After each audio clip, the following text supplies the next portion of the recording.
हरिओम. लाओत्सेचा ताओबोध. योगदास श्री जय गणेश जोशी यांचे प्रवचन.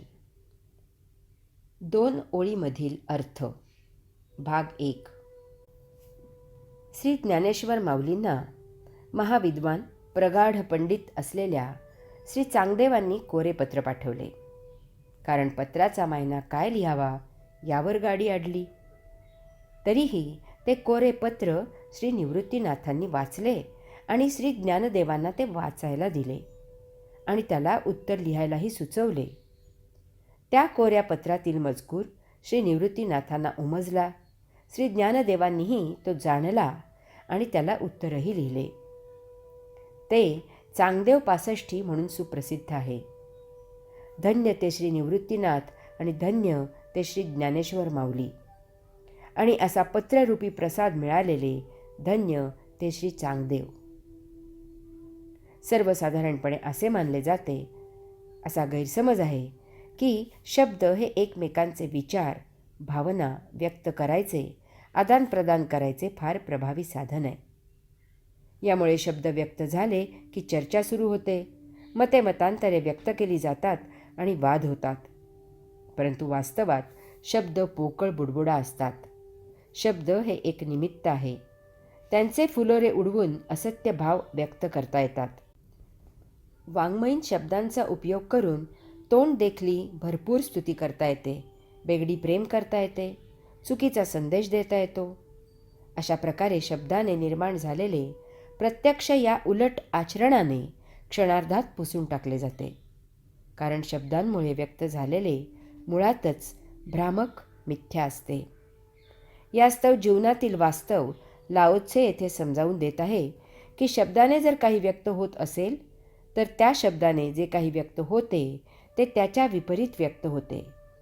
चटकन सहमती होणे शक्य नाही असे हे विधान आहे, परंतु ते सत्य आहे. ज्यावेळी शब्दाने एखादी गोष्ट किंवा भावना व्यक्त केली जाते त्याचवेळी बरोबर त्याच्या विरुद्ध त्याच्या विपरीत गोष्ट किंवा भावना आपोआप व्यक्त होते. परंतु योग्य कालावधीपर्यंत ती अव्यक्त राहते आणि वेळ आली की उसळी मारून व्यक्त होते. शब्दाने प्रेम व्यक्त केलेत की तेथेच लगेचच घृणेचा वावर सुरू होतो. तुम्ही प्रेम करत असलेल्या व्यक्तीजवळ जरा कोणी इतरांनी सलगी केली की तुमच्या मनात त्या दोघांबद्दल घृणा सुरू होते. जी माता आपल्या लेकासाठी काय काय केले याचा नातेवाईक, शेजारी, ओळखीच्यांच्या जवळ पाढा वाचते, त्या मातेचे पुढे लेकाचे लग्न झाल्यावर सुनेजवळ पटत नाही. कारण तिने वाढवलेल्या त्या लेकाचा ताबा सुनेने घेतलेला तिला सहन होत नाही. तेथे असूया, द्वेष, मत्सर, घृणा निर्माण होते. परंतु जी माता निशब्द राहून लेकरांचा सांभाळ करते ती सून आल्यावरही निशब्दच राहते. त्यामुळे तेथे गुण्या गोविंदाने एकमेकांजवळ राहणे होते. तिने काय केले ते इतरांनी तिच्या निशब्दामधून समजून घ्यावे. शब्दांच्या माध्यमातून व्यक्त व्हायची गरज नाही. यामुळे तेथे घृणा निर्माण न होता वात्सल्य, ममता अबाधित राहते. 2 ओळीमधला अर्थ. भाग 2. शब्द प्रगट झाले की त्या प्रगट झालेल्या शब्दामधील ओळींमधील अर्थ हे एक निमित्त असते. वास्तव अर्थ 2 शब्दांच्या मध्ये, 2 ओळींच्या मध्ये असतो. जर तो समजला तरच त्या व्यक्त झालेल्या शब्दापलीकडील अव्यक्त अर्थ उमजला असे म्हणता येईल. तोच अव्यक्त अर्थ त्या व्यक्त झालेल्या अर्थापेक्षा सत्य अर्थ असतो. अव्यक्तातच परम अर्थ असतो. अरूपातच सत्य असते. अव्यक्तातच सत्य असते. निराकारातच सत्य असते. त्यालाच महत्त्व असते. श्री चांगदेव, श्री माऊली यांच्या उदाहरणात तर 2 काय मुळीच नसलेल्या शब्दांचा, ओळींचा अर्थ श्री ज्ञानेश्वरांनी वाचला. शब्दांनी व्यक्त झालेले अर्थ भौतिक असतात. शब्दांपलीकडील अर्थ आध्यात्मिक असतात, परम असतात. म्हणूनच मौनाला फार महत्त्व आहे.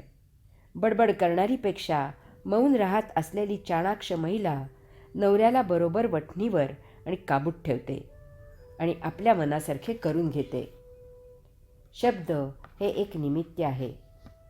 अध्यात्माची पुस्तके लिहिलेली असतात. त्यात छापलेल्या मजकुरापेक्षा त्या मजकुराच्या मधला न छापलेला अर्थ ज्याने जाणला त्याने ते पुस्तक आत्मसात केले. तोच त्या पुस्तकाचा सत्य अर्थ असतो. पुराणिक बुवा पुराण सांगतात, प्रवचनकार प्रवचने देतात, तेव्हा ते भरपूर तासनतास बोलत असतात. अति बोलणाऱ्याला पुराण लावले असेच म्हटले जाते. त्यांच्या बोलण्यातून काही अर्थ काढला तर रसाळ भाषा, सुरम्य गोष्टी, सुसंगत कथा इत्यादी साहित्यिक वस्तू सापडतील, परंतु तत्त्व सापडणार नाही. त्यातून सापडले असे वाटले तरी तो भास असेल. जर त्यांच्या बोलण्यातून तत्त्व शोधायचे असेल तर त्यांच्या बोलण्यापेक्षा त्यांनी न बोललेलेच जाणून घ्यावे लागते. त्यांच्या 2 वाक्यांमधील अर्थ शोधावा लागेल. त्यातच तत्त्वसार असेल, बाकी सारे असार असेल. तेच अंजन असेल, बाकी सारे मनोरंजन असेल. तेच अध्यात्म असेल आणि बाकी सारे भौतिक असेल. प्रवचनांचे आयोजन हे एक निमित्त असते. सर्वांनी एकत्र यावे आणि अध्यात्म समजावून घ्यावे असा त्यात चांगला हेतू असतो. योगी छान प्रवचन देतो, ते तल्लीन होऊन ऐकावे. परंतु कसे ऐकावे? तर त्या योग्याच्या सहवासात ऐकावे. ते जास्त महत्त्वाचे आहे. योग्याचे प्रवचन घरी ध्वनिमुद्रणावरही ऐकता येते. परंतु जर आपण प्रत्यक्ष उपस्थित असलेले ध्वनिमुद्रण ऐकले तर त्यात फरक होतो. ते जास्त प्रभावी असते. प्रवचनाला निश्चितच महत्त्व आहे, परंतु त्या निमित्ताने घडलेला योग्याचा सहवास हा जास्त महत्त्वाचा आहे. तेथेच सर्व सार आहे. योग्याच्या सहवासातील, सहसाधकांच्या सान्निध्यातील ती ऊर्जा काही वेगळेच काम करते. अशावेळी प्रवचनातील शब्दभांडार निमित्त होते आणि सहवासाचा तो योगिक परिणाम, योगतत्व गळी उतरवतो. भौतिक शब्द भौतिक ज्ञानेंद्रिये ग्रहण करतात आणि भौतिक मेंदूत उतरवतात, परंतु सहवासाने आध्यात्मिक तत्व, आध्यात्मिक अतेंद्रिये ते तत्व अंतःकरणात उतरवतात. हरि ओम.